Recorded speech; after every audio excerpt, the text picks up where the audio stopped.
In the late 1940s, Soviet researchers conducted an experiment.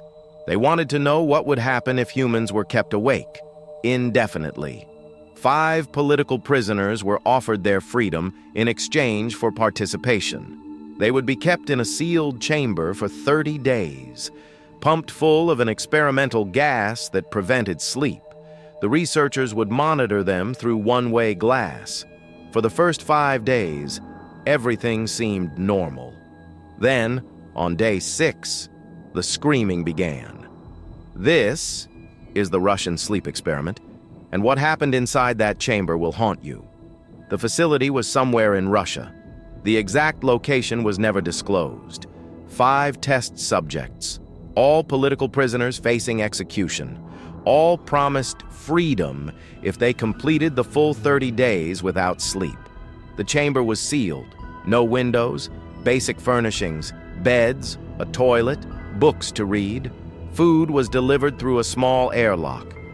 The only way to monitor them was through thick glass portholes and microphones. The gas was experimental, stimulant-based, designed for wartime use. Keep soldiers awake for days during extended combat. The side effects were unknown. The subjects were warned. No sleep, for any reason. Stay awake for 30 days, then freedom. They agreed. The chamber was sealed. The gas began flowing. Day 1, normal conversation. They talked about their families, their crimes, what they'd do with their freedom. Day 2, still alert. Some pacing, some reading, energy levels high. Day 3, conversation became strained, longer silences, staring at walls. Day 4, one subject started laughing, for no reason, laughing for hours. Day 5, the laughter stopped. They stopped talking to each other, each man isolated in his own corner, staring, just staring. The researchers noted this but weren't alarmed. Sleep deprivation causes psychological changes. This was expected. Then came day 6. It started at 3 a.m., screaming from inside the chamber, not screaming in fear, screaming in rage, screaming like animals. One subject ran to the glass, pressed his face against it, mouth open, eyes wide, screaming at the researchers. No words, just sound. Then he started hitting his head against the glass, over and over and over. The others joined, all 5 screaming, running, smashing themselves against the walls. This continued for 3 hours. Then, suddenly, it stopped. Complete silence. The researchers looked through the glass. The subjects were standing perfectly still, facing away from the windows, not moving, not making a sound. Day 7, still silence. They stopped eating, food trays untouched, water bottles full. Day 8, the microphones picked up whispers, impossible to make out the words, but constant. Hours of whispering. Day 9, the whispers stopped. Ripping sounds came from inside, fabric tearing, something wet. Day 10, the portholes were smeared from the inside, dark red, blocking the view. The researchers couldn't see what was happening anymore. Day 11 through 14, silence, complete silence. No movement detected, no sounds, nothing. The researchers debated. Had they all died? Should they open the chamber? They decided to wait. The experiment was meant to last 30 days. Day 15. A voice came through the intercom. Calm, quiet, almost a whisper. We no longer want to be freed. The researchers looked at each other. That was all the voice said. Nothing more. They tried to communicate, asked questions through the intercom. No response. Just that one sentence. We no longer want to be freed. Day 15 became day 20. Then day 25. Silence from inside the chamber, except for occasional whispers. Always the same message when asked to respond. We are fine. Do not open the chamber.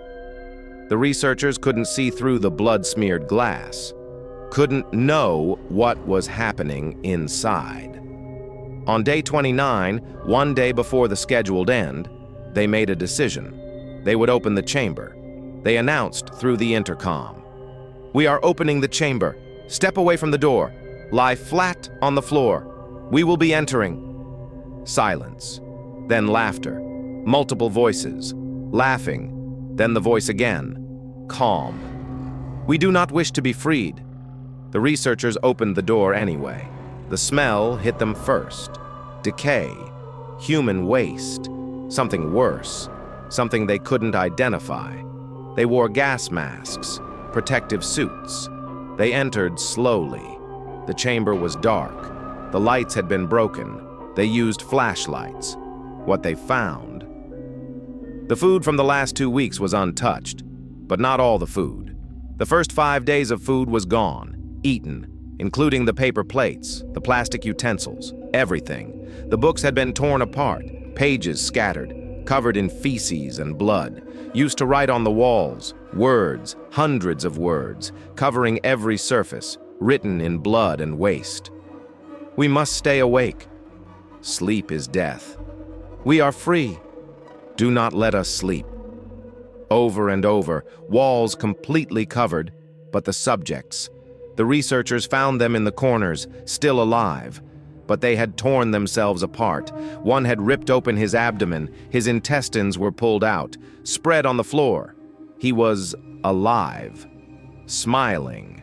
Another had chewed off his own fingers, down to the bone, all 10 fingers, gone. A third had used broken glass to fillet the flesh from his legs, muscle visible, bone exposed, still conscious. The fourth had removed his own eyes, empty sockets, still moving, still whispering.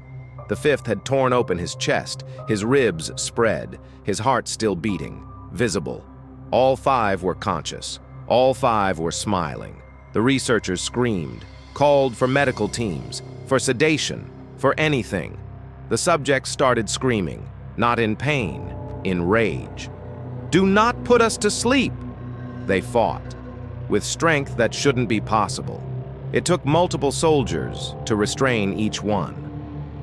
4 of them died during restraint.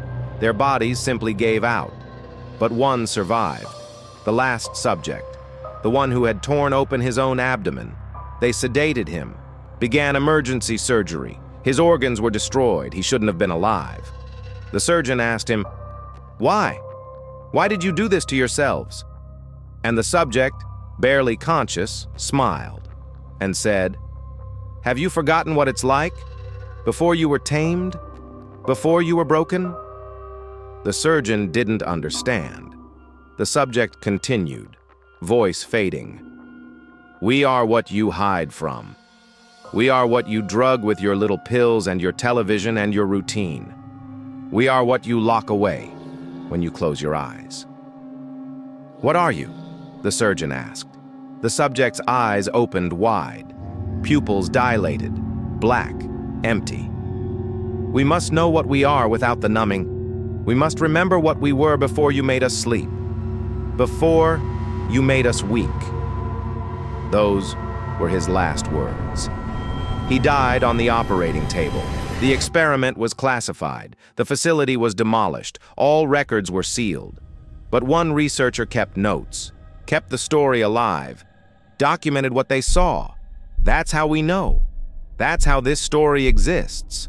The Russian sleep experiment is a story, a creepypasta, fiction. But it asks a question. What are we without sleep? Sleep is when we reset, when we process, when we let our minds go dark, when we stop being conscious. What if we couldn't stop? What if consciousness never ended? What if awareness continued without break, without rest, without the mercy of unconsciousness? Would we stay human, or would something else emerge? The story suggests that sleep doesn't just rest us, it protects us from ourselves, from what we might become if we never stopped being aware. Every night, you close your eyes. You trust that you'll wake up still you, still human, still sane. But what if you didn't close your eyes? What if you stayed awake? For days? For weeks? How long until you start hearing whispers, seeing things in the corners, feeling your mind split apart? The subjects in the experiment didn't want to sleep. They begged not to be freed. They said sleep was death. Maybe they were right. Maybe sleep is a kind of death, a temporary one, a necessary one, the death of consciousness, the death of awareness. And maybe we need that death every single night to stay human. The story ends with the researcher asking, "What are you?" and the subject answering, "What are you when you don't sleep?" It's not a question about the subjects. It's a question about you, about all of us. What are we really when the mask comes off? When sleep doesn't reset us anymore? When consciousness doesn't end? Maybe we're better off not knowing. Maybe that's why we sleep. Not because we're tired, but because we're afraid of what we'd become if we stayed awake. The Russian sleep experiment. One of the most disturbing stories ever written. Fiction. But it feels true, because it touches something primal, something we don't want to think about. What we are, without the mercy of sleep. This is Chef Creepypasta. If this story kept you awake, good. That's the point. Subscribe for more nightmares. If you dare. Sweet dreams.